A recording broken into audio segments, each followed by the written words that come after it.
Welcome to the Fandom Foundry show, all about the best things that we did this week, which I mean the week ending June 9th. I am Todd Oxtra, joined by the Chipotle Bear, the most esteemed educator in all of video gamedom.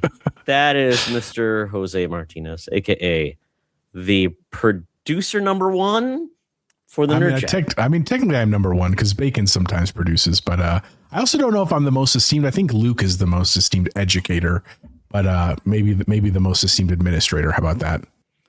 There you go. Well, yeah. You had to go through as you said, you're still working while the teachers are off. So you know what? Who's putting the hours in? You are, my friend. My wife was in administration as well. So yeah, getting the summers off was, she didn't get the summers off in her role, but she did enjoy it. So, school's out for many kids, and my son in college has been out for 3 weeks now. And kids, if you're still in school, man, sorry, sucks to be you, but we are out because we're working. And we are employees of the world. So, but I just got back from Michigan on a cool trip with my sister, my mom. Nice. Had not actually hung out just the three of us without family and everything in almost 30 years. So it was great to do that. Did some really cool stuff to help my mom.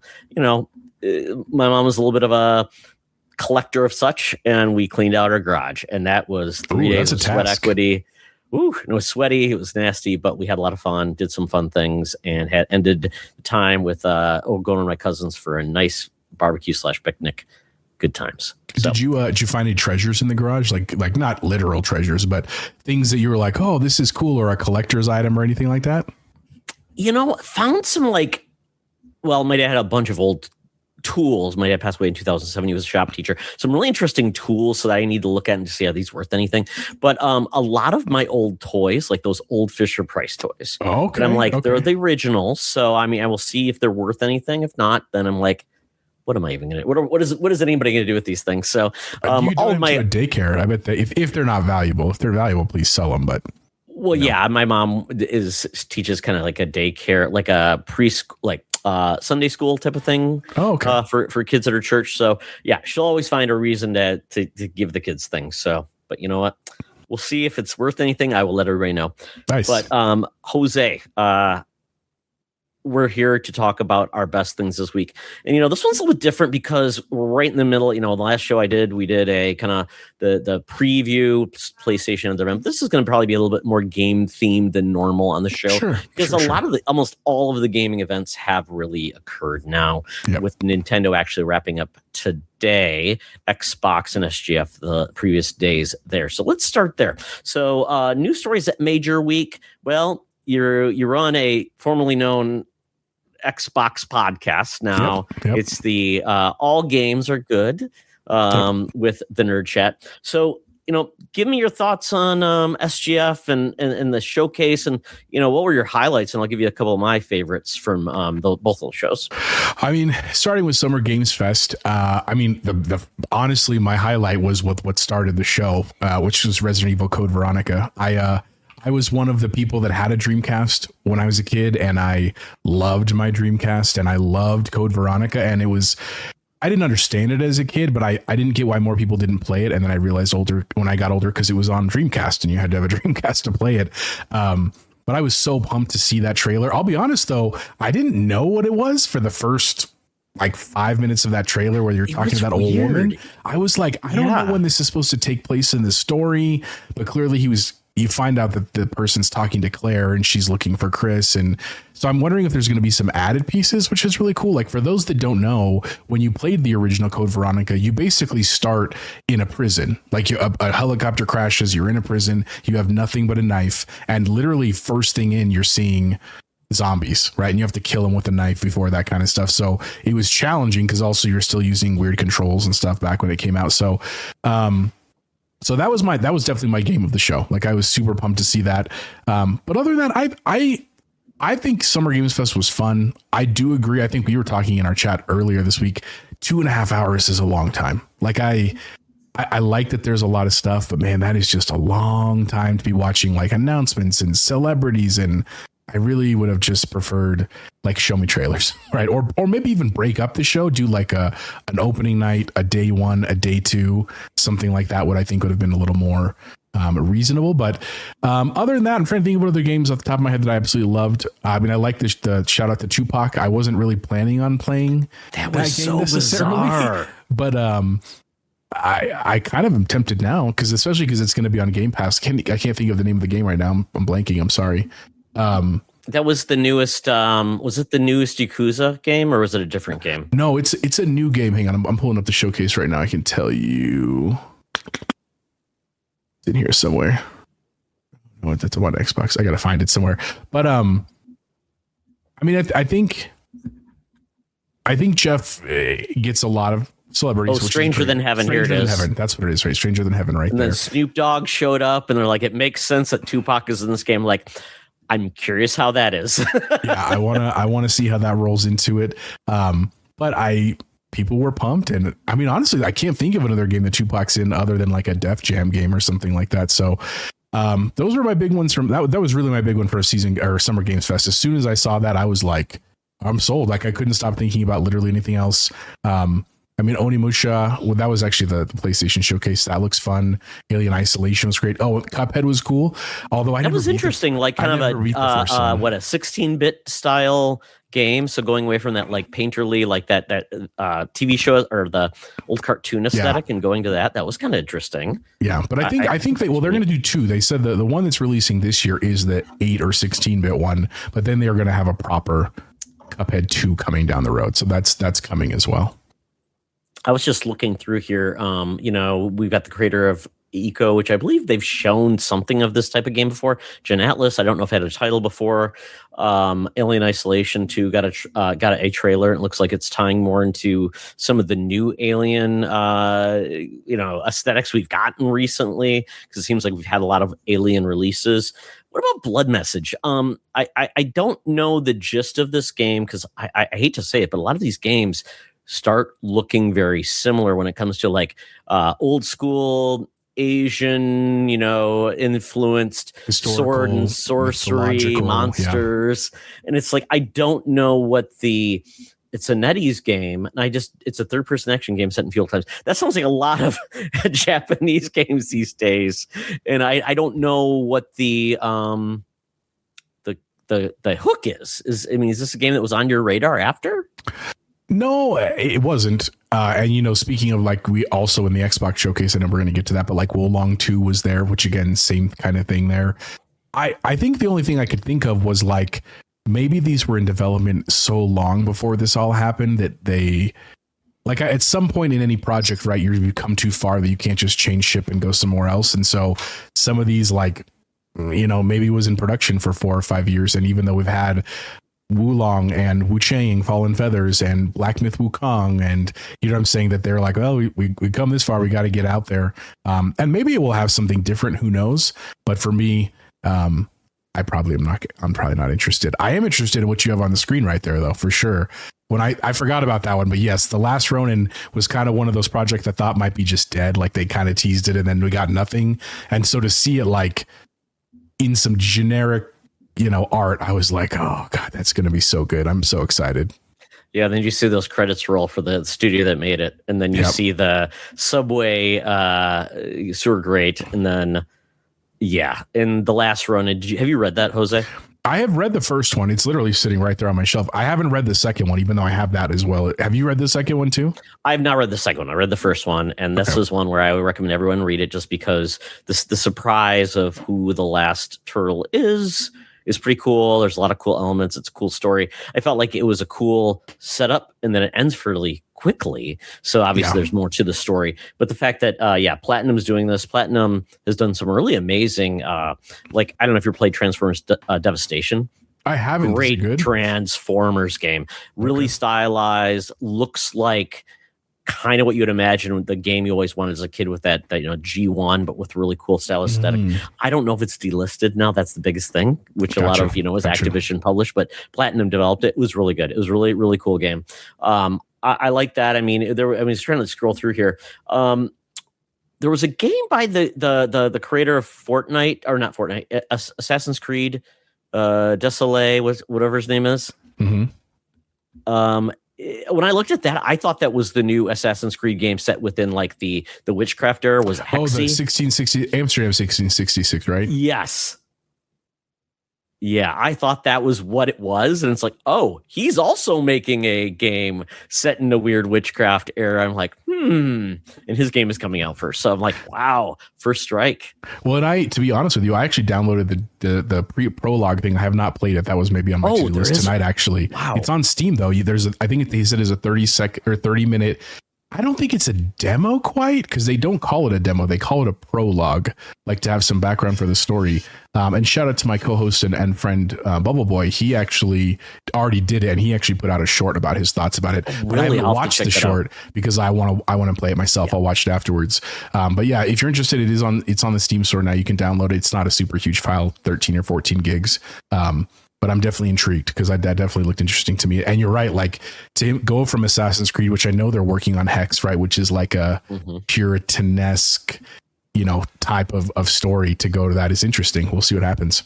Mm-hmm. Yeah, and I think one of the other surprises, I mean, Jeff dropped a lot of like hints of what might appear, and like I think a lot of people were expecting certain games, but Virtua Fighter getting a game that looks more like I don't know if they're going all in like Tekken with all of like the cinematics and things. That's why I love Tekken. As a fighter, you get this really crazy story over the top, and then you get really, you get the individual storylines of each character when you play through it. But I mean, this one looks kind of crazy. And I used to love Virtua Fighter, and I just kind of lost track of it after I think 4. Yeah. So if it comes back, that's amazing, because that's what kind of Sega's trying to do, reinvent their old franchises, including Crazy Taxi. I don't know exactly. They call it Crazy World, Crazy Taxi Tour, World Tour or something. World like that, Tour. Right? So is that kind of like more thinking of like more in the world of Uber? You call you call Uber drivers, and is it more like? What do you imagine that game's going to be like? I imagine obviously it's going to be a lot like the original Crazy Taxi, but I would imagine that they're going to try to build in some like craziness with the world itself, right? So if it's World Tour, it makes sense that you're going to go to countries with like iconic architecture, iconic buildings, and maybe you can like blow through them, or there's courses within them, or you jump off of them. And I'll be honest, I liked Crazy Taxi a lot. Again, the Dreamcast game when I played that when I was a kid. I don't know if it has the appeal today, if I'm being super honest with you, that it maybe did back then, just because I just don't know. It's up a lot. It's up against a lot more competition. But I will give a shout out, as you said, to Sega. Sega had a ton of games this weekend between Summer Game Fest and the Xbox Showcase. There was a lot of Sega, which is interesting because they, for a lot of people, they felt like it was kind of dead at this point. Yeah, even like that one indie Sonic game, which looks kind of cute and fun. And then, you just got like a lot of surprises. Wolf Among Us 2 coming back finally after we thought that game was finally died. I mean, how many years has it been since the first game came out? Oh my God, so many years. 15 years? Yeah. It's crazy. And then we got a Stellar Blade game called Blood Rain, which looks completely different than the first Stellar Rain. Or Stellar Blade, which to me this one looks more interesting to me than the original Stellar Blade, which is on PC, I believe, but not anywhere else yet, except for Nintendo now.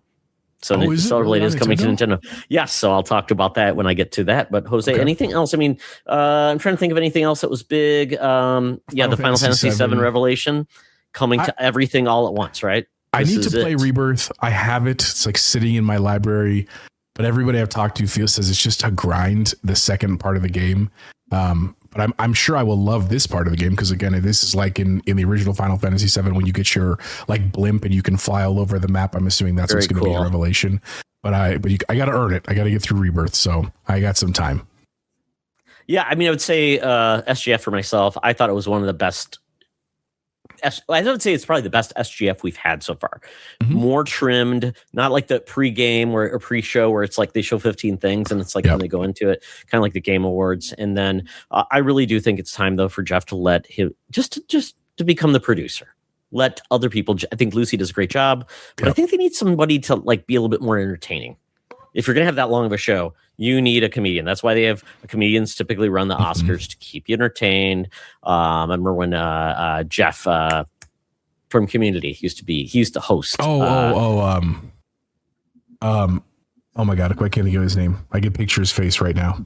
Jeff. Yeah, I think I keep saying Jeff. But yes, I mean, not Craig Kilborn. No. Blinking his name.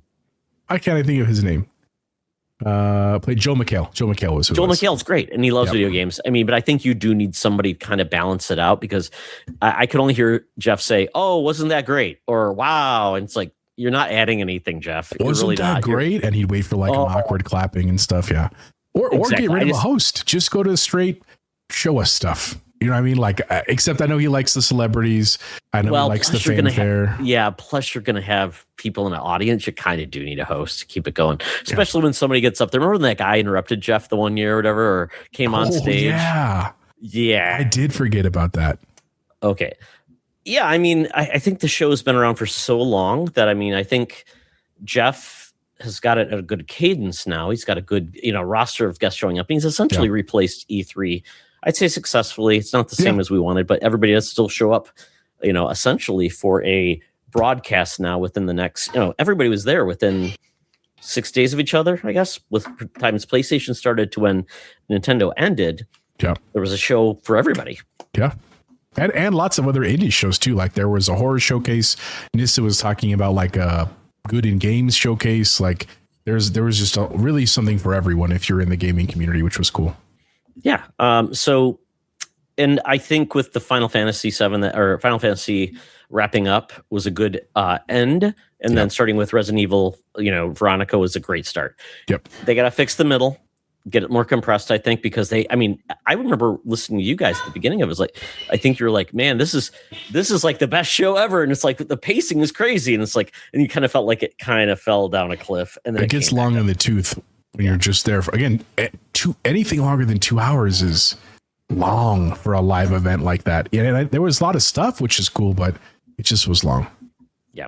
Well, good job, Jeff. You know what? You took it over. You keep bringing it, and I think this is his best showcase ever. But yeah, next year I'd love to see some new faces represent Summer Game Fest. So let's move on to your bread and butter, Jose. I was gone in Michigan, so a lot of the stuff I watched after the fact at night in my childhood bedroom. Nice. I love it. No, Xbox Showcase was great. I did get a chance to live stream it with Chris from 1H1D and Dan, my co-host and friend. And awesome. Like it was just about an hour, which I think is a very good time. Again, when they're just going, clip after clip after clip, which is great. I mean, my biggest ones that I was pumped for, other than of course the major ones, like everybody's pumped for Halo, everybody's pumped for Gears of War, which certainly I am too. But on top of that, I loved seeing State of Decay 3. That was like a big win for me, because again, I thought it was one of those that I was worried an announcement was coming saying, hey, we had to cancel the project or something like that. But no, we got actually not only a cool trailer, but like gameplay and stuff. And it looks great as long as they stay true to kind of the gameplay of the past and letting you be with friends and stuff. It's pretty rad, man. And then other things. I mean, I loved Spyro as a kid. Spyro was fun. The Magicians looks cool. That was a new surprise for everybody. I did love that they talked about Clockwork Revolution, and that's coming next year. That looks also really, really great. And then a lot. I mean, I'm not a Persona person, so Persona doesn't appeal to me, but I know a lot of people are really pumped about that. I was happy to see the Doom DLC coming through. I need to finish Doom actually, because I got like I never finished it. I felt like that's a game that went on way too long. I was like, I love this, but I'm like, I think I've done enough of your time. Well, yeah. I was doing it where I had gotten everything. I had gotten all of the collectibles. I had beaten every boss. So I was 100%ing it. And then I got to I think I was 3 levels away from the end, and my file got corrupted because I was trying to go between devices and it got lost. And so I basically lost all my progress. And I just was like real bitter in that moment of like, I'm done, because I wanted to move on to other stuff. But it's been enough time that I'm ready to go back and play. So I've got a question about that, Jose. Can you, I know back in the day, PlayStation used to be able to download and upload save files. Because it's tied to achievements, I guess that it's just they can't do anything, right? Because they don't want you to take somebody else's file. No, they absolutely don't let you do that. I couldn't take my save file and give it to you on a thumb drive. There's some kind of code somewhere that's connected to your gamer tag and so I'm sure some authenticator that I don't know enough about coding to know that. But what happened was, because I know exactly what happened was Xbox has a problem. We've talked about this before on our show, that their files don't always sync, and they're getting better. To be fair, really? They're getting much better about it. Oh, I think I did have that, Jose. I think I even talked about this with Chris, myself, and Chris. Chris One HD, from 1 Hour One Decision. Yeah, we were going to play Space Marine 2 because I know I had played, and I said, "Well, Chris, we want to use your file." And he goes, "Well, I already beat the game. Well, let's use mine." And I'm playing on PC Game Pass. Yep. It has no idea that I ever played the game. Yep. No achievements or nothing. I'm like, what? Yeah. I felt like I was being gaslit by Xbox. I know, you were like, I know. I feel like I've done this. Like, I could tell you what's going to happen in this level. Exactly. I think I played the opening 3 times because I think I always had to restart. But I'm like, I knew I got far enough to at least get one save in that game. Yeah. So my issue was that I played all the game on my PC, like right here where I'm sitting, because it's just big screen. It was nice. And then I wanted to play on my Ally because the Ally had come out. And so I booted it up, and the sync didn't sync fully from my PC. But then when I booted up on my Ally and I got my, I started the game, it started a new game, and that file synced. So then when I came back to my PC, it was like, no, you're on level 1. And I was like, no, I'm not. I'm on level 18. And they're like, no, you're on level 1. And I tried everything. Like, I was looking through, like, there were all these threads about you can go into this string in your file system, and that should be the save file, and you can restore it, and none of it. And I just was like, okay. And again, to their credit, Xbox has gotten better. That was over a year ago at this point. But that was definitely a frustrating time. So the point is, I'm excited to play the DLC Revelations. So wait. So how's that going to work? Have you had to beat the game? Oh, I'm going to still have to beat the game to play the DLC. Oh, no, you got to start over again. Yeah, I'm back on level 1. Like, that's for sure happening. But again, now that I'm almost on summer break and I have some time, and now that the Ally, it's been some PC time, right? You're kind of like, I don't remember everything, so now you can do it. Yeah. Correct. If I had to go back and do it right afterwards, I felt quite grindy, and I don't like that feeling. So I had something similar happen with Cyberpunk because I got it through GOG. And I just had everything in GOG while my son was playing too. So it was like some point our files wanted to just not talk to each other. So God, Chris, thank God for Backblaze. That's my backup. Oh, nice. It had an old backup that I was able to pull from. So guys, back up all of your data. Yep. Because you never know. But that was interesting because it was like it would sync, but yeah, it was like because my son had played. So yeah, and that's something I think I think a lot of people don't think they'll have to ever worry about is start setting up separate accounts for your kids, because if they're using your game stuff, even they mess it up, you never get it back. Exactly. Oh, I used your save, Dad. I'm like, no, or I used your account. Like, oh, Dad. So. Being a gamer dad, man, with gamer kids, it's like keeping all that stuff separately. For sure. Yeah, exactly. Especially when there's like no Xbox family Game Pass, so kind of like, you're going to use my account, but yeah, never mind. We'll get into it. Well, I just look at this chart. So we had Gears of War E-Day. That's coming out when, Jose? Remind me. October 6th. Okay, is that right? So that's. Is that what they said? I think so. I mean, I was just going to keep this open, but I mean, trying to look if there was a list of all the October dates. 1st. October 1st. Okay, great. So we look at all these games, and it's like, it's kind of crazy because it is a lot. I mean, we've got Halo coming out, and is Halo a July game? July 29th, I think, was Halo. Oh, I can't hear you now. Okay. July. Can you hear me now? Yeah, which is amazing. I'm so happy they're doing a July game because, we're all adults now. We play all year round, and it's a perfect time. It's a campaign, right? It's got 3 extra missions, which look great. The game looks beautiful. I believe it's in Unreal Engine 5? 5, I think, yeah. Yeah, it looks great. Very excited for that. Now, I really liked the showcase. I really did. The thing that kind of seemed odd was that handoff between the end of the showcase to the Gears E-Day. Like that Matt Booty period was just like, it was like you're ending on COD DMZ. That just felt a little bit like, it felt like that should have been before, and then here's Clockwork Revolution. And it felt like anticlimactic because it just felt like, oh, now we're going to Gears E-Day. Even though that was what opened the show too. So. Well, and I agree. Like we talked about this on the show when we were watching the stream live, was that like, we knew COD had to be there. Xbox, Microsoft paid a ton of money for COD. Of course, it's going to be there. Of course. But because of that, and because I think it's only been like a week and a half or 2 weeks since they released that teaser campaign that everybody saw that everybody's really excited about. There wasn't like a lot of news, so I was like, why did you put that as your closer? Like, I agree, because they started the show, for those that didn't watch, they went like Gears, Halo, Fable. They should have done it right there with all these like ones that everybody knew these games were coming, so then the rest could be surprises. And they still put it at the end, man. So I don't know. Maybe that was a Jeff call. Or not Jeff, maybe that was in the pipeline for contractual reasons. I don't know. Since we saw Asha talk about E-Day, it made sense to me that we were going to see Matt at some point too. But I did think that was interesting. Like, he just got to talk about COD and we were all like, yep, we know COD's coming. Anything else? Nope. Okay. Here's E-Day again. Yeah, exactly. Yeah, which is very odd that they did that cadence. Even it would have made sense. Like, here's Spyro, like end with Spyro, like someone like just something totally different. Yeah. So, I mean, and I look at these games. I mean, what was your biggest, or the biggest surprise, or the biggest things that made you happy within all of these games announced? Because there was no lack of games. I mean, it was like, there was no fat on the bone. It was all prime rib from beginning to end, an hour long. I think it was one of Xbox's shortest, but I felt like it just got to everything. Yep. My biggest surprise truly was Senua. Because I just was like, we only got Senua's Saga, right?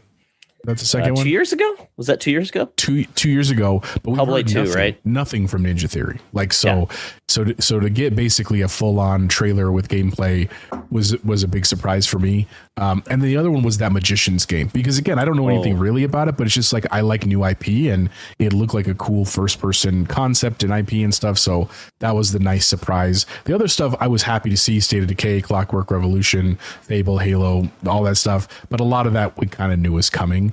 But those were my big ones. How about you? Okay, I'm gonna say I'm blanking. What is Bad Magpie? I don't remember that game. Was that the bird doing some weird stuff? One, kind of isometric view. Yeah, almost cell shaded a little bit.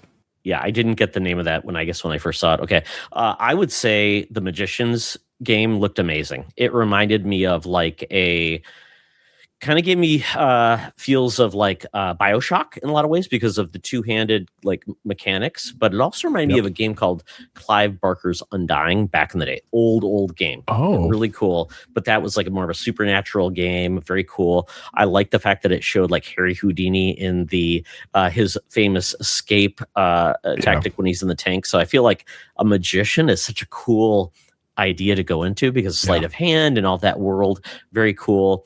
I'm thinking else. The other games that were interesting to me was Clockwork Revolution looks so good. Yeah, I mean, amazing. And that's, and that was one of the big stories. E-Day and Clockwork Revolution are the only games currently stated as these are exclusives. We did get the bugs for all the different consoles and where it's going.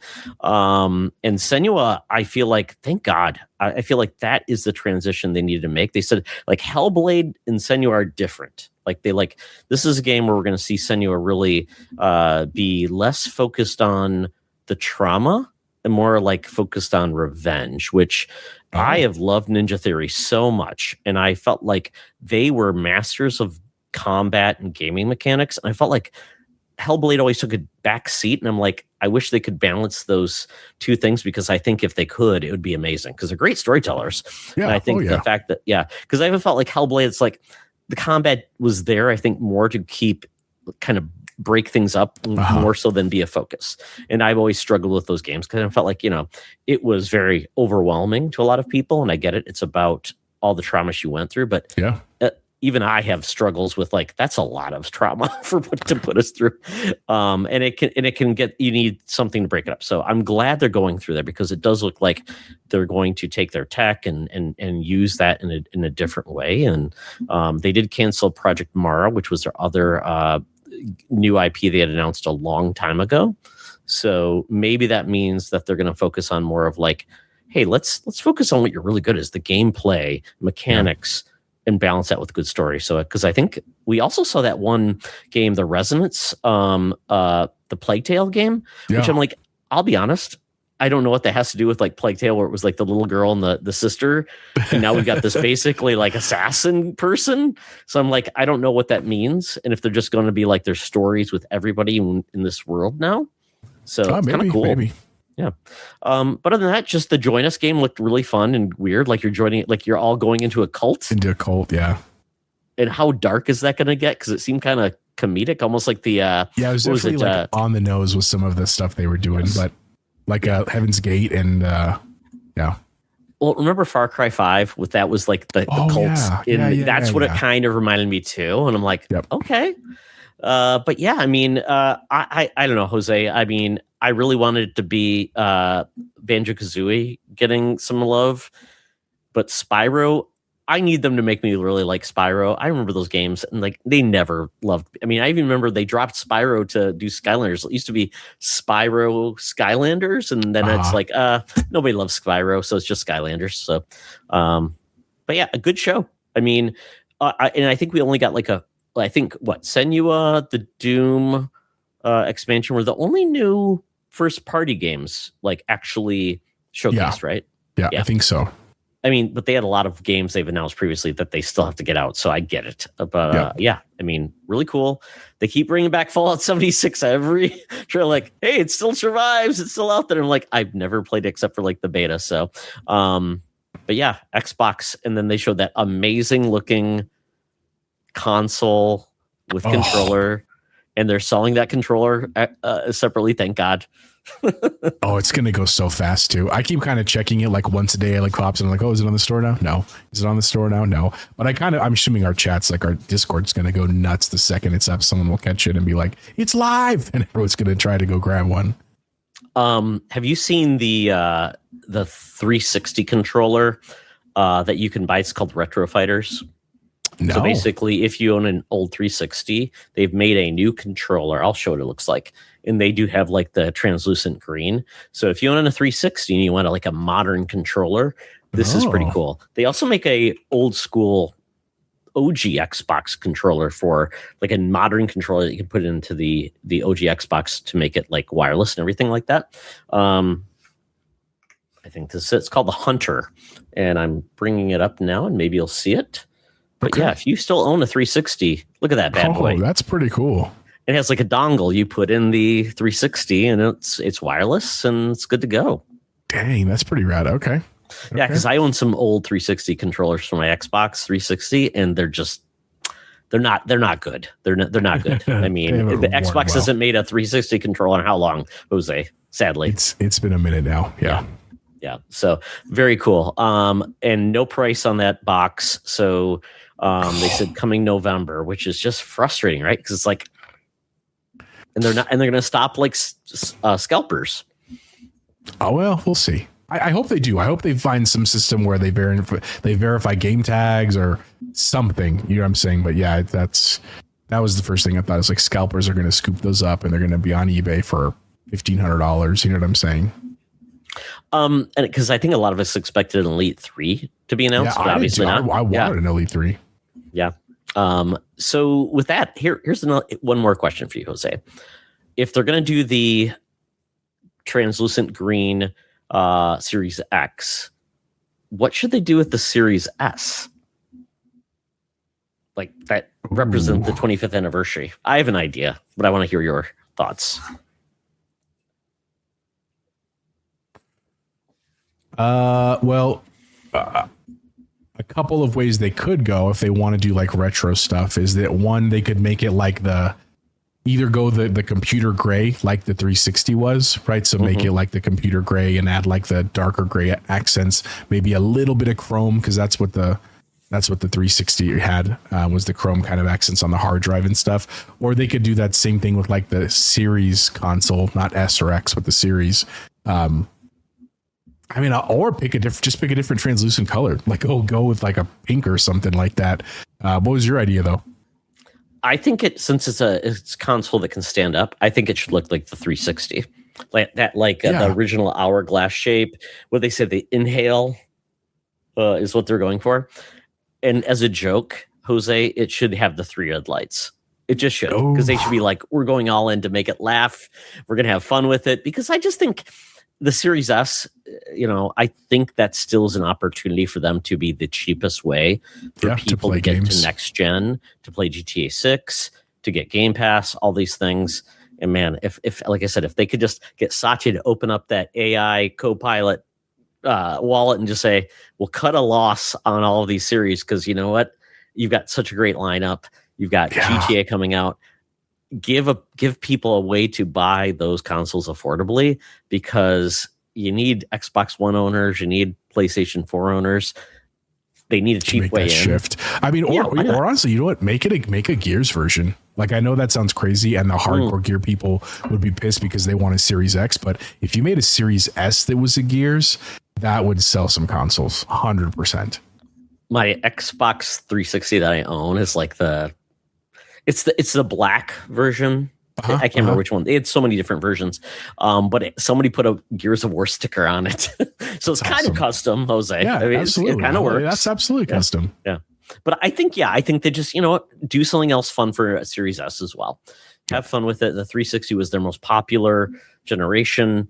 I think that's where most people played. So they have probably more affinity towards the 360 than the old school OG, 8 gigabyte console that I bought for Buffy the Vampire Slayer. Exclusives matter, Jose.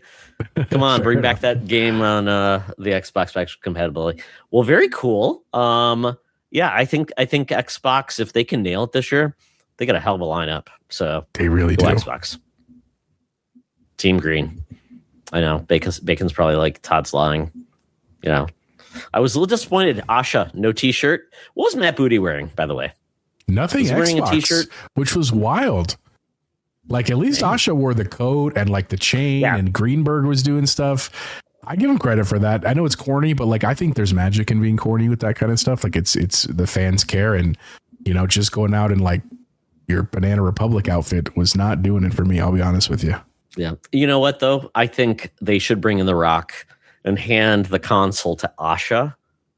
That'd be sweet. That will bring the Helix circle console. complete. Yeah, I agree. Yep.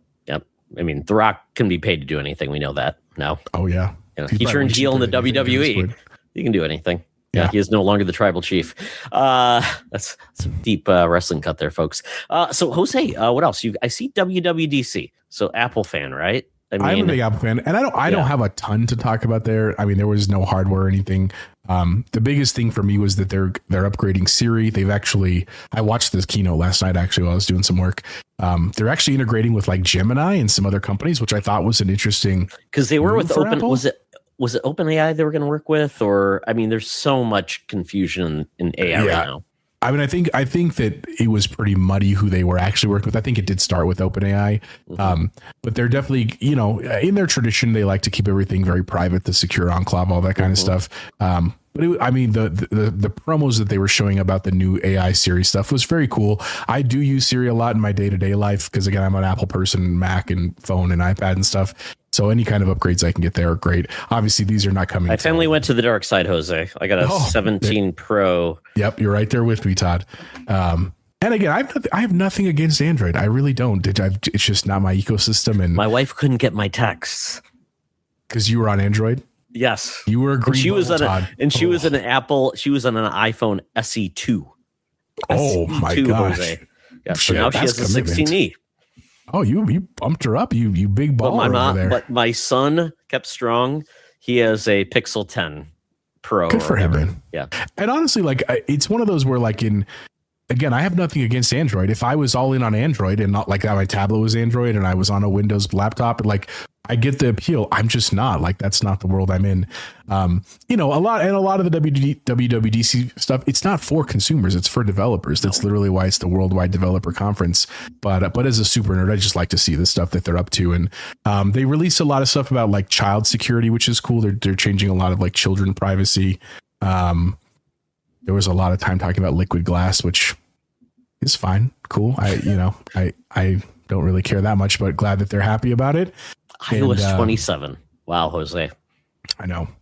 I mean, I give them credit that at least it's easy to know what version they're on. Like, I like that instead of just names that don't mean anything to me. So, and oh wow, look at who's getting support right here. It's going back to iPhone 11. Yeah. Let's see. Yes, all my family's now covered. My mom is getting a 16E when I visit her next time. Nice. So she'll be covered. I mean, I like that thing too, because I know a lot of people talked about Apple and planned obsolescence, and they gave them a lot of crap. And they are better than Android by far. That's what I'm saying. Like I mean, iPhone 11 is at this point 6 generations ago. That's like 12 years. To still be doing updates for a 12-year-old tech device in the modern world is wild. So I appreciate that. Yeah, it's I think everybody just needs to settle down. Yeah. I think at this point, any phone you have is going to be far better than when I had the T-Mobile Click, an Android device that didn't even have Google Maps. Oh my God, I do remember the Click. Oh, it was horrible. It was like, oh yeah, I'll do that. And so I remember when I was jealous because everybody had like the Android by Verizon. It was the Droid, right? I mean, that was the phone that changed everything for Google. So yeah, we've come a long way with tech, and I love it. I just think at this point, there's not a lot of bad phones. I think BlackBerry doesn't even have their OS anymore, right? It's all they got rid of Android. Yeah. So yeah. And I have I got the iPad whatever now, so I'm good to go. Jose. So I'm completely switched. So I'm a iPhone fan. I have not gone to an Apple TV yet. That's our primary TV in our house, to be fair. So if you ever get there and you have questions, let me know. But our family's a big fan. Apparently the remote nonsense is over, right? Have they fixed the remote? Yeah, I don't have the new nice one that's fixed. We have the one that they started with. It's like a mouse pad. We just learned to like work with it, but one day we will finally like get to we'll upgrade it with probably one of the newer ones here. Ours is like 4 or 5 years old now at this point. So, and Tim Apple is saying goodbye. Tim Apple. Bye, Tim Apple. Salute, sir. Yes, I mean, imagine that you come in to replace Steve Jobs. That's like wild. Bill Gates. And what did Bill Gates get? He got what's his name? The guy who bought the Trailblazers, right? Ballmer, right? No. Yeah, Ballmer. Developers. Yeah. He's like dancing on stage. Yeah. Yeah, so uncomfortable. Now we got Satya. So maybe Developers wasn't that bad. Yeah. Yeah. Well, very cool. Well, we'll go into the Nintendo event, and I will say, Jose, the Nintendo crowd is not happy. Yeah, I haven't watched it. Tell me about what today was. Or like I said, other than the tease for Ocarina of Time, I know nothing about what happened today. I will say, I think the problem is the Nintendo Direct is no longer interesting. Like their approach to doing a show like that, it is becoming bland and it's predictable.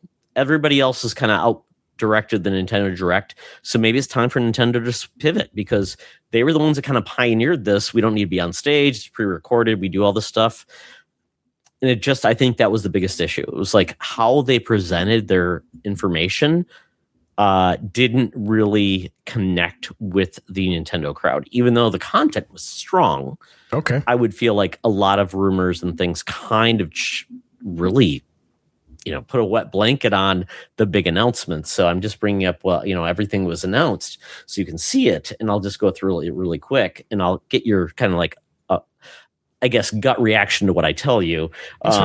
Because at this point it was dropped. It's coming. We got like 3 days notice. It's coming. It was 7 a.m. this morning, I think. So I was kind of like, oh, I'm at work. I can't watch it. So I had to wait later after, and I could actually fast forward through for moments. But so let me bring up what was actually shown. But in regards to that, do you have a Nintendo Switch 2, Jose? We do. So we have a Switch 1 as well, sitting over there on the bench. But I did buy my kids a Switch 2 when it came out. Because it's one of those as a gamer who is a dad, I want my kids to get into gaming at some point, and the heavy lifting of that, because they're not intrinsically into gaming, is like I gotta push them that way a little bit. But they both like it and they're both good at game. They really love Mario Kart. Like they both are 2 daughters. They play Mario Kart insanely. Like the amount they've got all the costumes, Mario Kart World and that kind of stuff. But now they're starting to edge out. My younger one's playing Subnautica 1. They play Little Kitty Big City. They're doing some other stuff. So it's getting there little by little. Okay. Yeah. I mean, I think where Nintendo is strong, they are a first party focused first party all the way console. Yeah. Exactly. They always have been. This one, though, felt like it was a sea change. This was highly focused on third party. And it felt like them. Yeah, it felt like them catching up to all of the titles that they haven't been able to have because their hardware has just not been strong enough.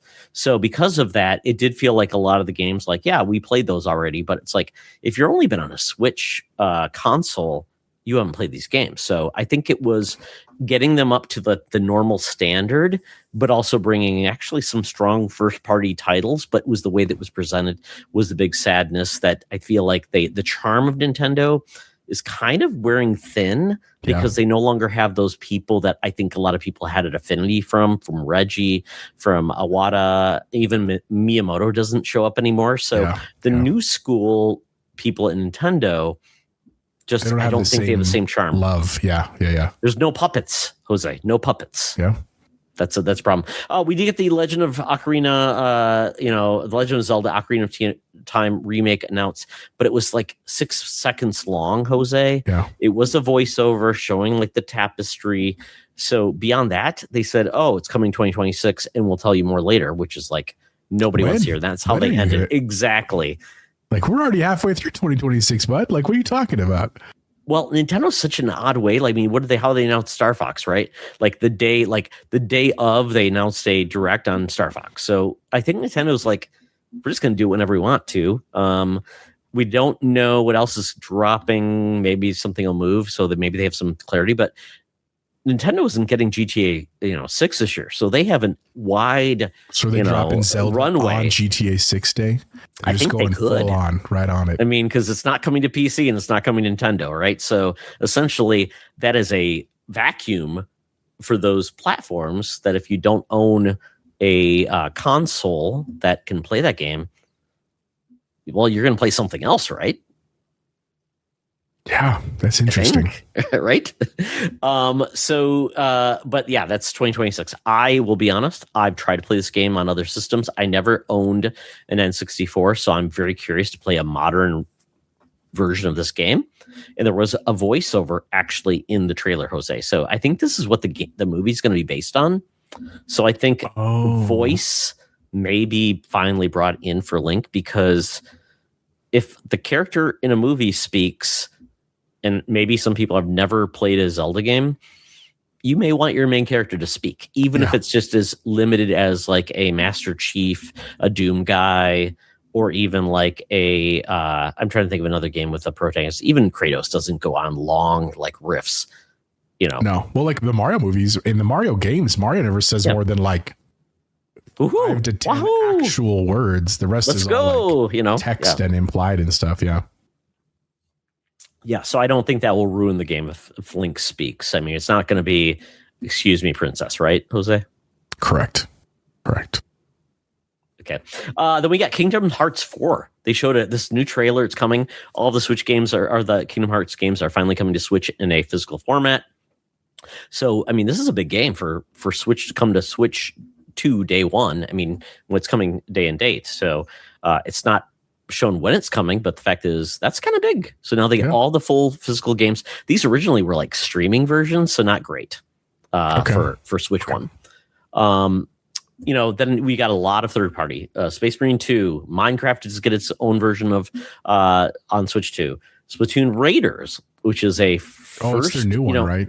It's a single player game. It looks like it's going to have more like maybe you play it cooperatively with others in more of that PvE context versus PvP, but it could be fun. I think Splatoon has always had really fun campaigns, so that's kind of cool. Dragon Quest is getting another RPG game, which is kind of interesting, but it's coming to both Switch 2 and Switch, which is interesting. Because I'm not sure how long they're going to keep Switch games on, Switch games coming to Switch. Yeah. Duskblood's got announced again with just a cinematic trailer. And it's showing and this is where I think you, me, Dan, and Bacon, because I think we're the only ones that own a Switch 2, we're going to go on a closed network test, Jose. Oh. And we should play. Yeah, let's do it. I'm down. Why not? 100%. Right? Yeah. It's the next game from Software, directed by the creator of the Souls games and Elden Ring. So he's actually doing behind this game. So why not? No showcase or no showing of the new of the Elden Ring Tarnished Edition. So that's still MIA. Apparently, it's coming along. And then we did get this two really cool Final Fantasy HD 2D HD version of a Final Fantasy franchise coming to Switch 2, PlayStation 5, and Xbox Series X. So this is kind of like an old school Final Fantasy, like the turn-based, cool perspective. Cool, kind of like awesome. Octopath Traveler, that type of style. Yeah.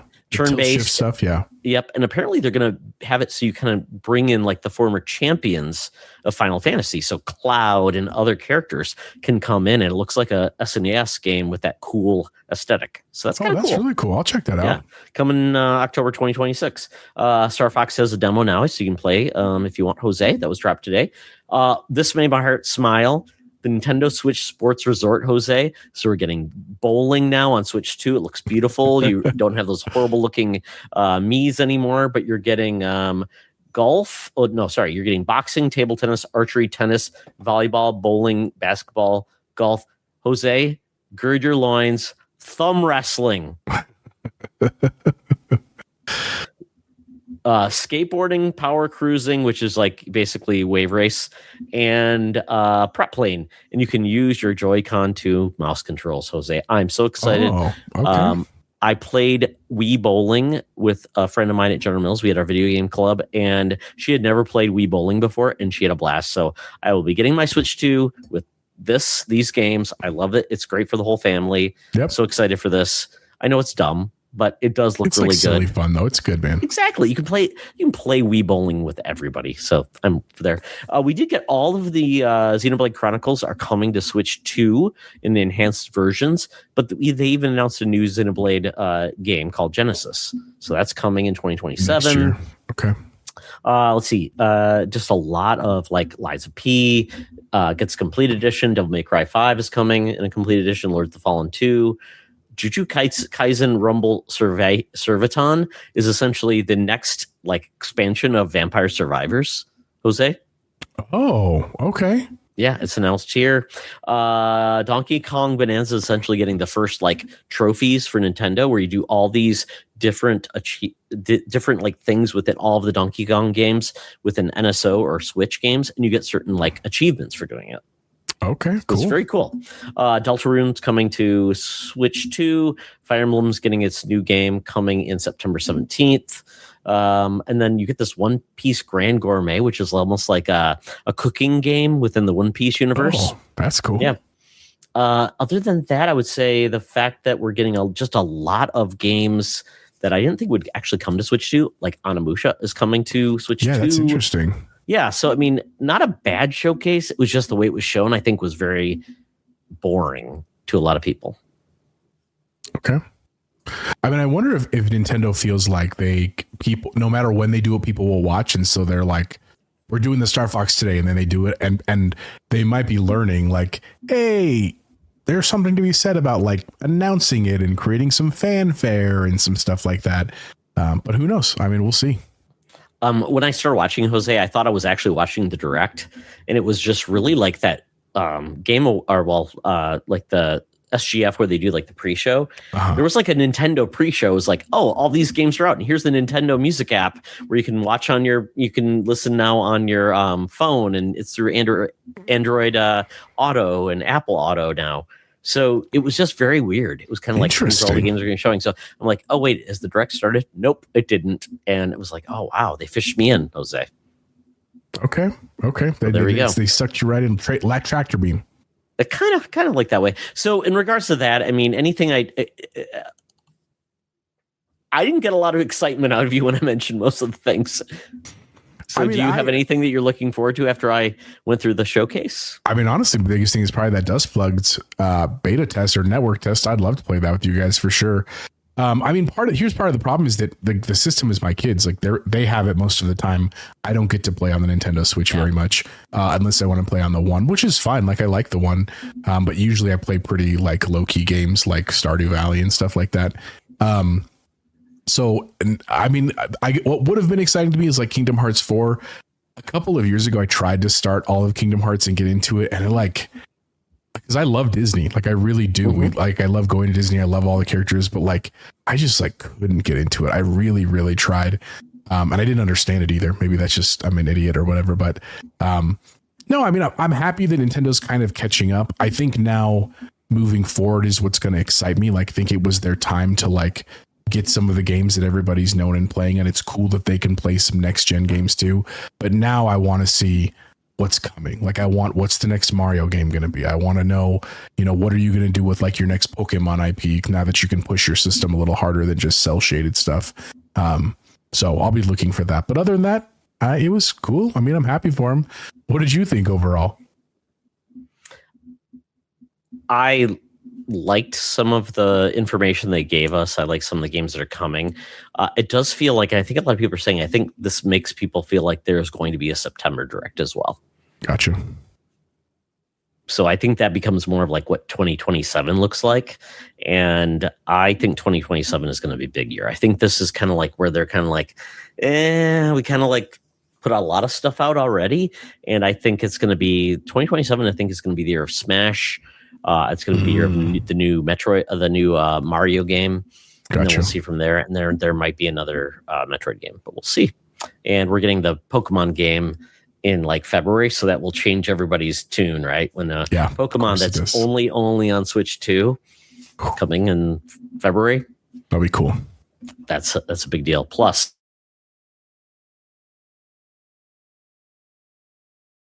I think you froze, Todd. Or at least on my end, you did. So at this point, Jose, Nintendo, I think everybody needs to probably get a Nintendo Switch now before it goes up to $500. Oh, yeah, absolutely. I mean, we're such a weird world where early adopters are right for the first time. Are saving money for the first time ever. It's weird. My son still has my Switch OLED that I told him we should probably trade that in and do something with it because it doesn't use that much. So we'll see what happens, but it's not like I need the money, but still. But if it's just going to be wasted, you might as well put it towards something else. Exactly. So with that, Jose, let's really rock out like kind of the cool stuff that's not video game related. So let's talk about food. I'll be honest, I didn't eat a lot of good food. So you tell me, what was your best food you ate this week?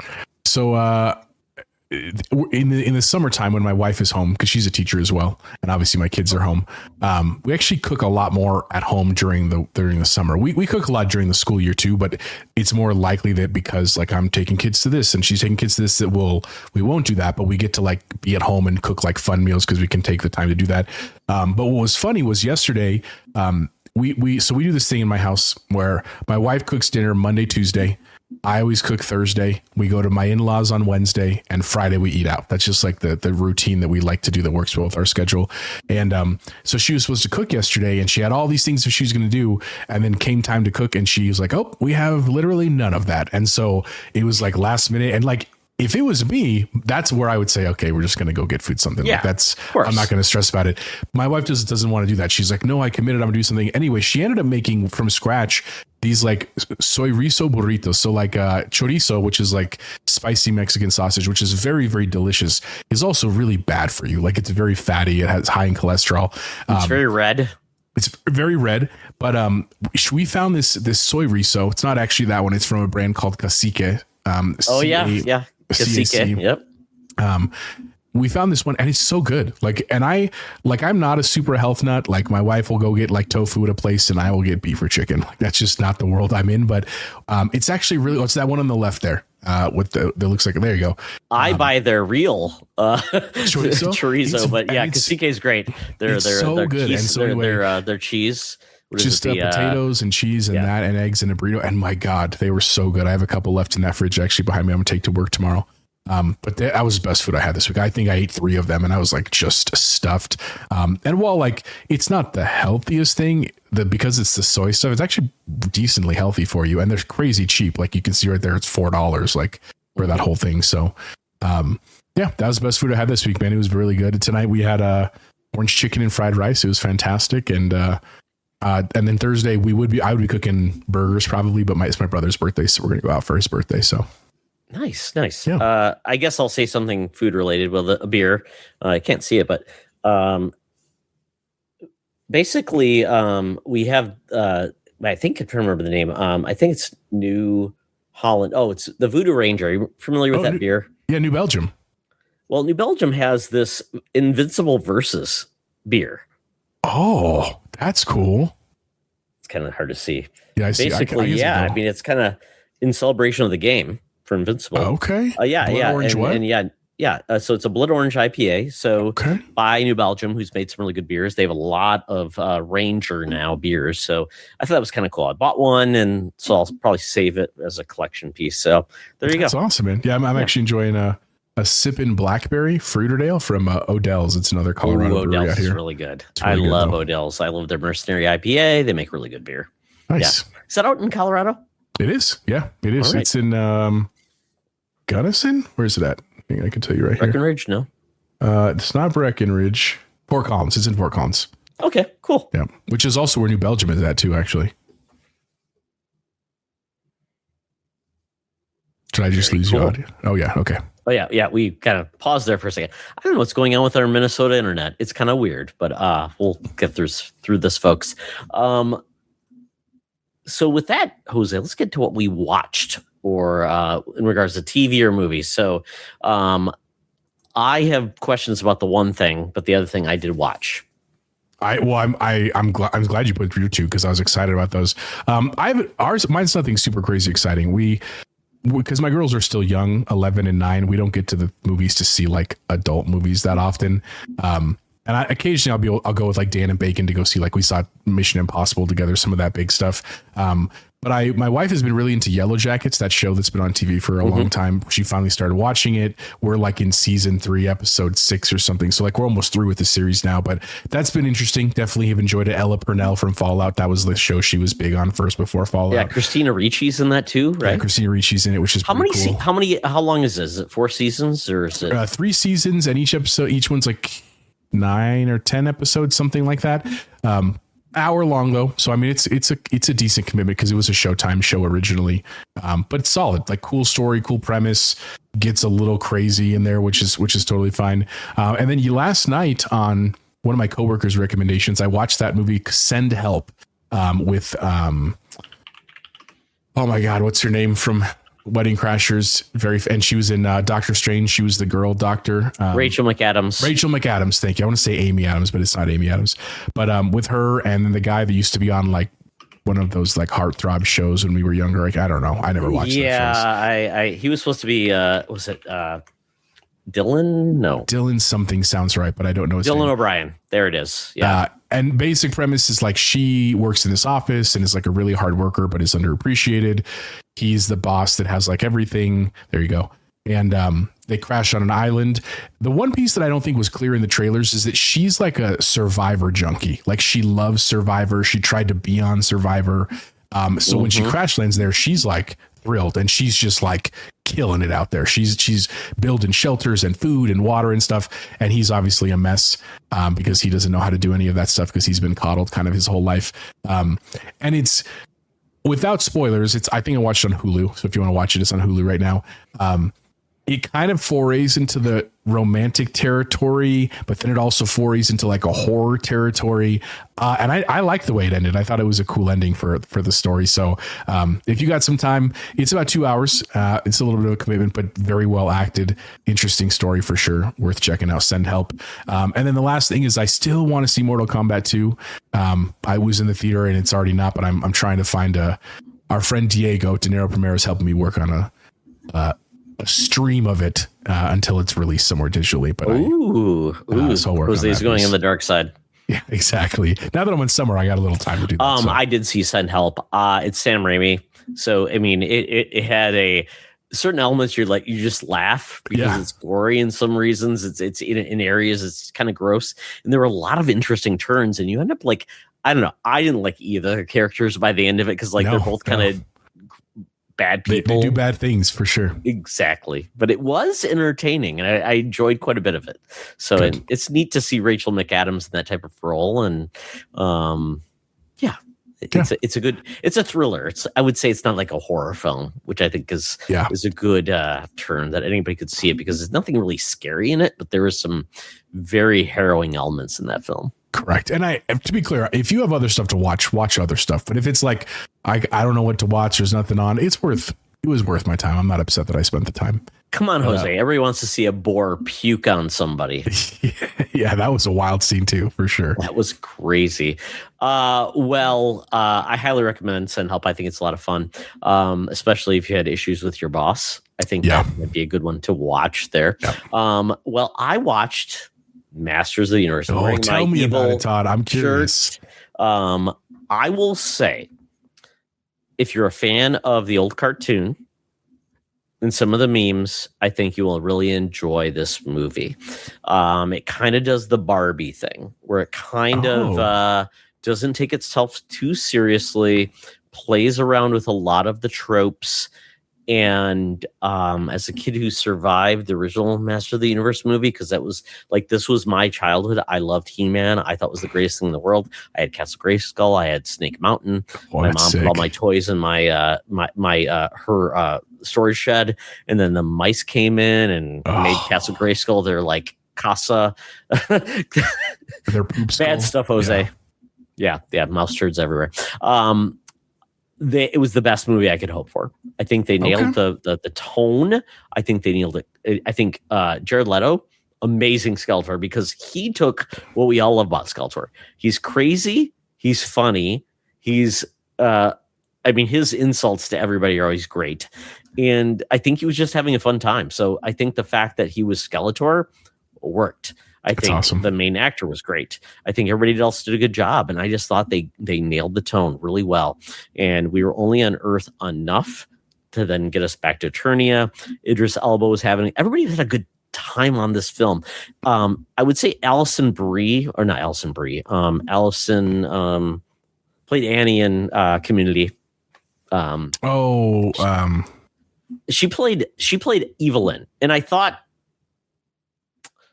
a little tough because I thought she was doing the best she could, but I think it even was like she's trying to be like this henchman, and she has this weird sexual relationship with Skeletor that kind of comes through in certain instances. So a lot of stuff felt a little bit adult, like some of these overtones, but they nailed so much. There's 3, maybe 4 post-credit scenes, which are fun, telling you what might come next. But this movie has done horrible at the box office. I'm like, that sucks. Maybe we're done with these properties from the 80s that only like resonate with certain adults like me, Jose.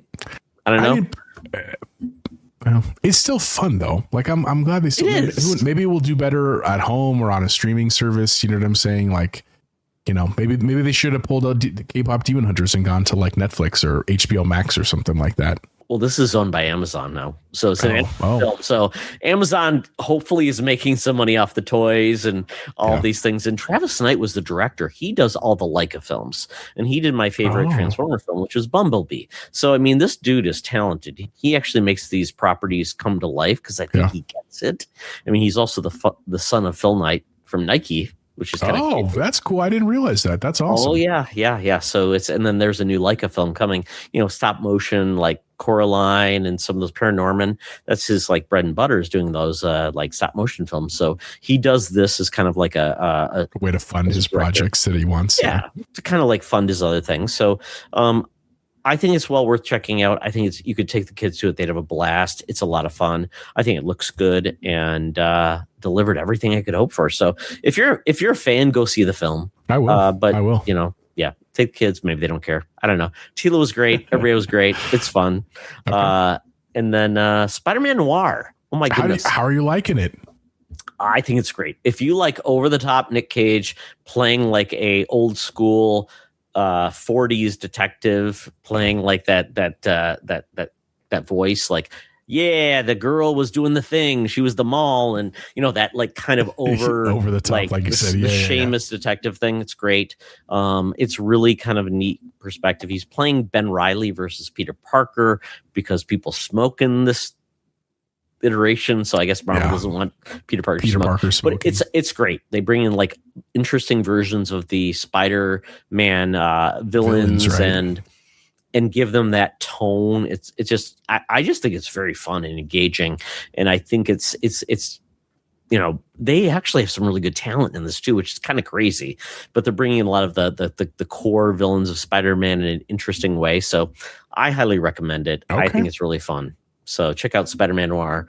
Are you watching it in true black and white or in color? I am. They give you actually every time you like pause or come back to it, they ask you which version you want to watch. The color, which they said it's going to be like Technicolor, so old school. But yeah, watch it in black and white. I think you'll have a good time. Okay. But it's definitely cool to see a 60-year-old Nicolas Cage, which there's Spider-Man. CGI, but he's having a blast with this role. So cool. Props to him. I will check that out. Yeah, absolutely. So let's get into like the final wrap up here. Jose, under the music, books, and hobbies category, you got a few things there. So bring up to speed. Again, because I have a lot more time now. I really try to read in the summer. Some of that is like an intentional trying to. My kids love to read. To be fair, both of them have like a Kindle. They also love going to the library, but it helps mom and dad are reading too. And so I finally, everyone has recommended this book, and I'm already loving it. All the peer pressure, right? I mean, it is that social peer pressure, so I can be part of the conversation. It's awesome. I'm like probably 3/4 of the way through the first book, and it's phenomenal. Like just a fun story. And if you're a gamer, like if you've played games your whole life, you will love this book, because it's literally about like leveling up, and you get achievements, and it's funny as hell, and it's snarky as hell. And I was hoping it's a little too graphic to like show my daughters, because like we drive a lot, and so like it'd be cool to like an audiobook. We listen to audiobooks, but definitely not kid appropriate. So don't play that in front of your kids. But really fun story, and like a bunch of my friends are already reading it. Like a couple of them are already on like book 4. They started after I did, so like they're just absolutely crushing it.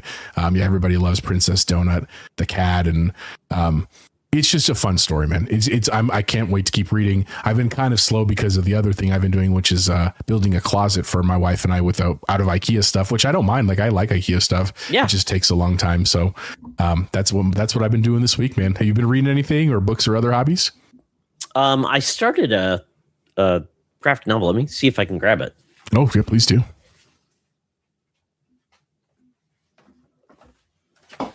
So I hate to say this, but I was a bad traveler. So when I went to Michigan, I'm like, I thought I'm good to go. I was bringing my Switch.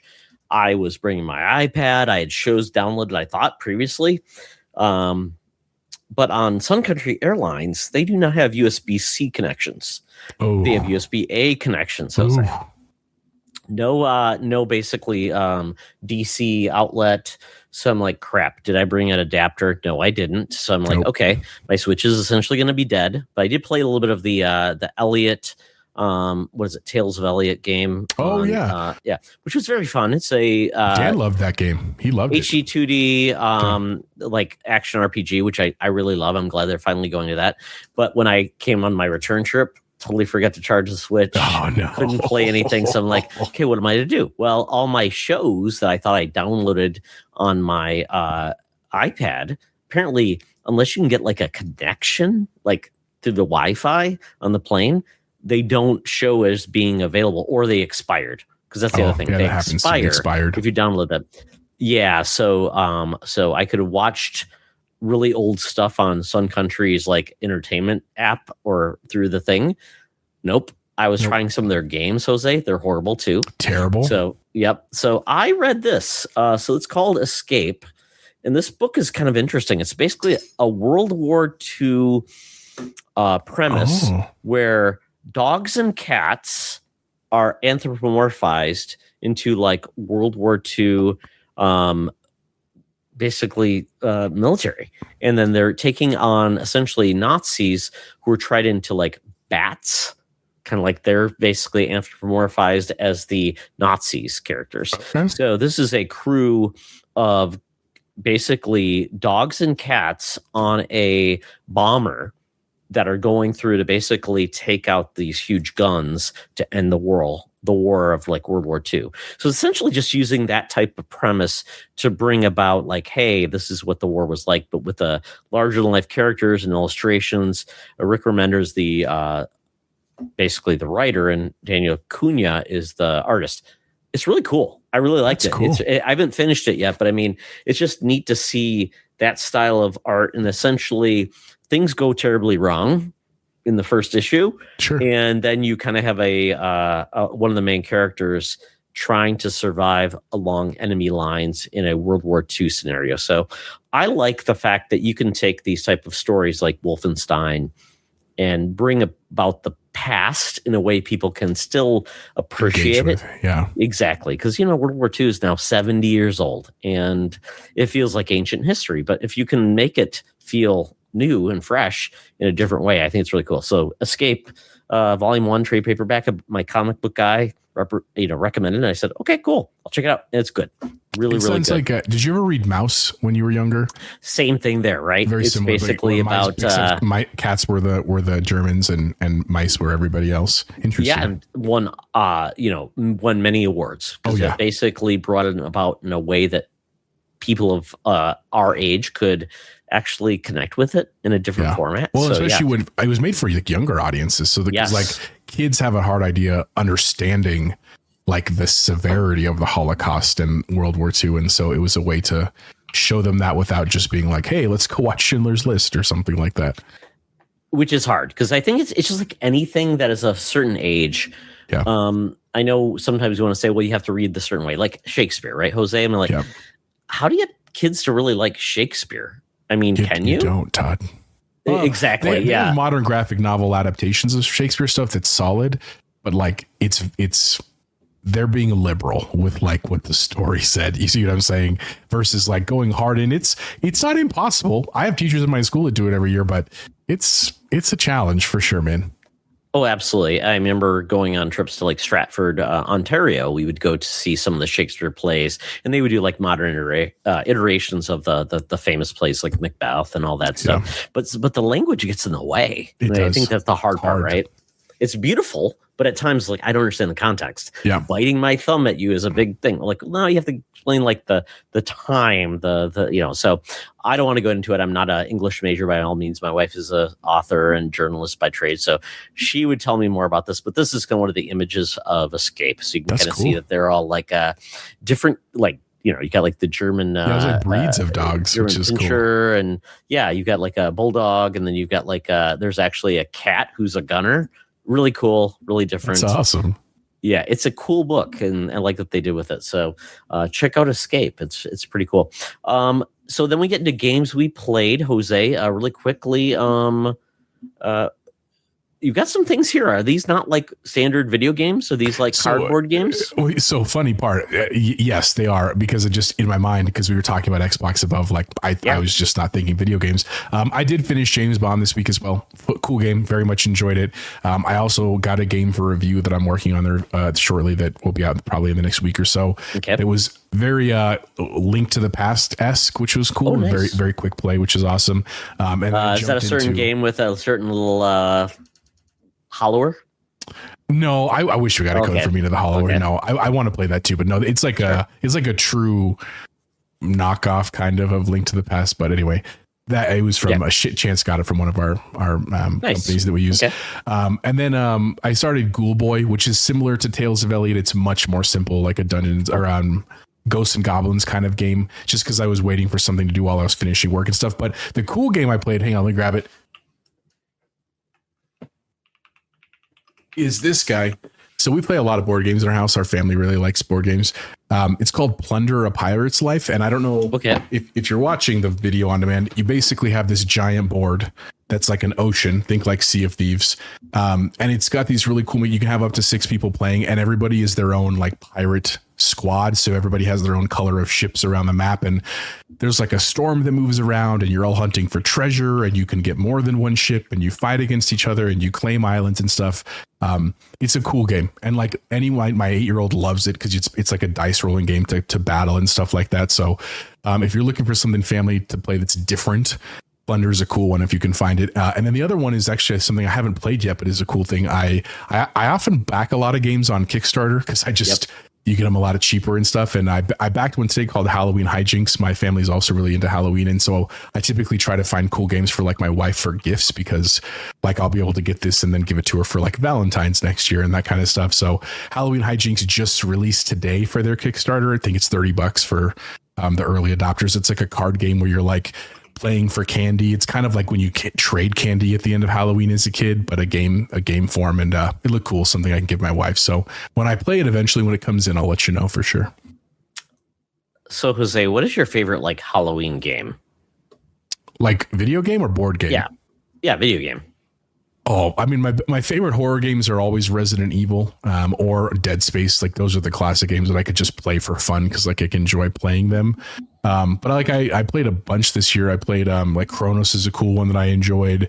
I just played I Hate This Place, which was like an isometric game. I got to do that one for a review. I just like horror games. Like I play a lot of different horror games. I'm excited to play Halloween when it comes out this October. I loved playing Friday the 13th with our friends when that was out a couple years ago. I've played Dead by Daylight with Luke a little bit, and I kind of like it. I just don't love the isometric stuff too much. Yeah. It's just, or I mean the where it's like 3 versus 1, that it just hasn't hit with me. You know what I'm saying? But yeah, those are mostly the ones I played, which is cool. Yeah, I really like Costume Quest, which those are super fun, super cute. And I really love the Dark Pictures Saga folks, Supermassive. And we are getting a Until Dawn too. So I'm very excited for that. That was cool. So that was cool. The Quarry is one of my favorite games. I played that this year. Xbox. Very cool game. Yeah, it's really good. And then even some of the other ones, the most recent Dark Picture Saga game that was basically about the first serial killer in America, very cool too. Which one was that? I'm trying to remember the name of it. Was it Casting of Frank Stone? No, that's based on the Dead by Daylight or Dead by Daylight. Because I have that series too, and I haven't played that yet. But I try to play more around like Halloween time if I can. I heard that wasn't very good. I wanted to play it because I'm like, oh, it sounds interesting. But I'll let you know once I play it. I just haven't played it yet, but it's on my list. So I'm trying to think. Dark Pictures. So it's really an interesting. Basically, it's a death house, and it has that. I have to find the name of it, but I think it's really good. I think you'd really enjoy it. I like that one a lot. So just for myself, James Bond, I am through the tutorial, which I think is great. I think it's one of the best tutorials ever. It's very cool. It's like a montage. You learn, and I'm really enjoying the game so far. I'm a slow game player, so I'll definitely play more of that. Really fun. Is it Devil in Me? Devil in Me, is that what it is? Devil in Me. It's great. Yeah. I think you'd enjoy that quite a bit. I think you'd probably get it pretty cheap wherever. It might be in Game Pass or maybe just, $3 or $4 in a sale. So sweet. Highly check that out. Yeah, and then the Legend of Elliot. It's such a weird name for a game, but very fun. Okay. Enjoyed the demo, so I'm trying that out. I will say it kind of feels like it's the amount of voice acting and all those things kind of just slow down the pace of the game. Like, yes, I understand you're going to tell me a lot of things. Yeah. Let's get into the combat. It's fun. Yeah, exactly. Hurry it up, guys. Let's get into it. So with that, Jose, I think we're done with this week. So what's the best thing you're looking forward to next week? My daughters are going to Girl Scout camp next week, and it's not because like I'm trying to get rid of them. I love hanging out with my daughters, but it times also with my last week at works, and I have a little bit of flexibility in my schedule, so I get to basically just spend a week with my wife, like when we didn't have kids, and so like I'm already planning right now some stuff to do. We're gonna go to like Boulder hopefully for a day. We're gonna go do some fun stuff around the state. Just again that we love being Orthodox. We love being parents and doing like parent and kid stuff, but like to just be us and like, let's go have a drink in the bar at 2:00 because we can do that. And like, we don't have to rush home to make dinner, and let's go to restaurants that we know they probably wouldn't want to go to, but we can try them. And so looking forward to having just time as a husband and wife. And then of course to see how the girls went. Cause we're not campers. Like I might be a glamper, but I am certainly not a camper. And so our kids are more outdoorsy than we are, but marginally. So I'm curious to see how the week is going to go. Excellent. So for myself, we're going to go see a concert this week. My son is a music major, and I have to look up the name of it, and I'll show you really quickly. But I will say, people say social media is the worst thing, but I feel like I've discovered so much cool stuff because of social media. There's this basically he's a musician that has a trio. His name's the Joseph Stefan Trio. And he is, I believe, from Ukraine or from Eastern Europe. And he is an amazing guitarist. And he essentially has one guy that plays drums, but basically it's light percussion and with another guitarist. And it's amazing. He does covers. It's just amazing to see him play. He's playing at a church. And I bought these tickets because I saw this. I'm like, it's amazing. So I'm big into like getting a lot of musical experiences under my belt because I love music so much. And I always want to hear the newest music that I can get. So let me just bring up a video of it really quick because you might have seen it like if you're on Facebook, but it's a weird name. So I will probably get it wrong. It's called the Josko Stefan Trio. Here it is. Let me bring it up. And it's kind of amazing because when you see people that are talented, you're like, why can't I be that talented? Well, because it is what it is. So here we go. I'll bring this up. I'll bring it on the stage. You can see it. But that's cool. Play it, but basically this dude just gets into it. He's got a bass player behind him, and he's just doing, and this other guy's on the guitar behind him, and they play amazing music. And you're just like, I can't believe your hands can do that. So, I don't know what it's going to be like, but I bought the tickets, and we're going with a family. So anything you can do with your family, especially when you got a kid who's 20 years old and he wants to go, that's a win in my book. Go have adventures, dude. That's what life is about. Absolutely. So we're going to do more concerts, more things this summer. It's going to be great. And if everything goes well, Jose, he'll be in the University of Minnesota marching band playing at college football games. That's awesome, dude. That's really cool. Yes. So very good. Well, that is it for our show. I want to thank Jose. I asked him if he's busy today. He said, no, but later. And I said, well, let's go.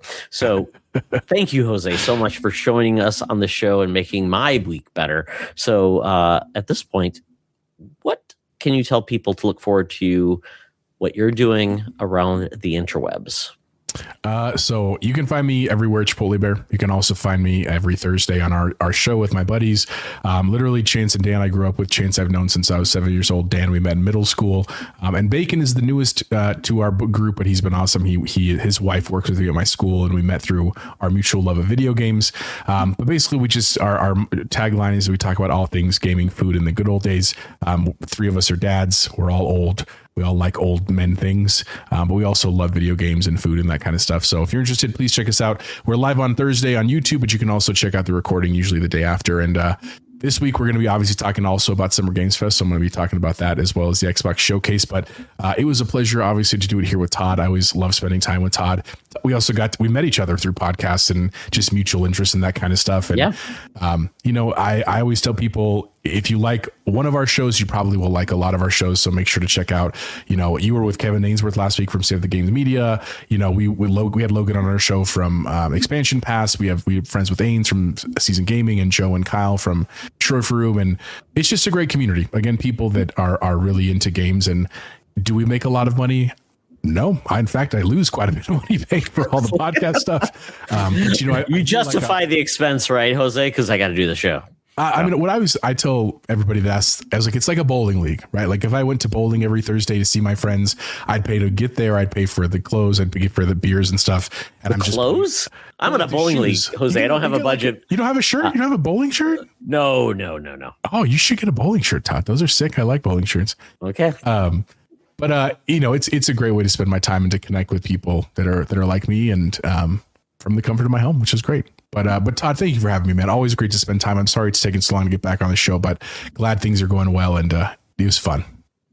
Oh, thank you so much, Jose. Yeah, and it's been great. Like I always say, podcasting when you got a group of people, it's very much friendly and great. And I know I tend to be the kind of like poking. At you and Bacon love to poke each other back. Oh, absolutely. We're both the old guys, so he hates Sony, and I will bring up whatever, but I love it because I think you guys are great. I'm glad I found you through the XCP group. Yeah. And it's about sharing the love of what we enjoy. And I'm so glad I got to meet you. All the folks on the NerdChat are great. And we'll see what's next. And with that, if you want to follow me, I'm at Todd Oxtra and let's see, BlueSky and at Toxtra on Instagram, and then the Fandom Foundry, all things there, BlueSky, and also on Instagram. Check out our Discord, check out our YouTube channel, and check out our Discord. But yeah, check out everything the Nerd Chat is doing. They're awesome, great guys. It's a very entertaining Thursday show. So show up because they may even call you out. And they'll always ask you what you've been eating. So definitely check that out. So, folks, thank you so much, Jose. It's always been awesome to have you on. You're a great educator, great dude. You're the nicest guy in video games. So keep doing what you're doing. And folks, if you enjoyed the show and you want to be on, let me know because I want my week to be the best thing ever. And Jose, thank you for making this week my best thing ever. And folks, make your week next week the best week ever, and we'll say good night. Have a good day, and we'll talk later. Bye-bye.